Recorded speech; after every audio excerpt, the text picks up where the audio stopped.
اب اس کے ساتھ ہی ناظرین آپ کو بتائیں کہ مانگا منڈی سے ہمارے نمائندے محمد کاشف کی رپورٹ کے مطابق مانگا منڈی میں سویڈن کے خلاف احتجاجی ریلی نکالی گئی۔ تکبیر،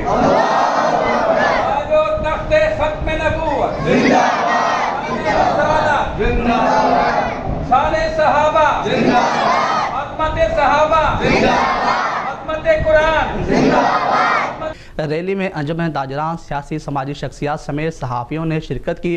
ریلی ختم نبوت چوک سے علی گڑھ چوک تک نکالی گئی اور ریلی کے شرکاء میں سیاسی، سماجی اور مذہبی رہنماؤں نے خطاب کیا اور رانا احمد سعید کا کہنا تھا کہ مسلم ممالک کو ایسے گھٹیا کاموں کی حوصلہ شکنی کے لیے مؤثر اقدامات کرنے ہوں گے۔ حاجی غفور بھٹی کا کہنا تھا کہ حکومت پاکستان فی الفور سویڈن کے سفیر کو ملک سے نکالے اور میاں عامر احمد کا کہنا تھا کہ ہمارے ایمان اتنے کمزور نہیں ہے کہ ہم ان بزدلوں کا مقابلہ نہ کر سکیں۔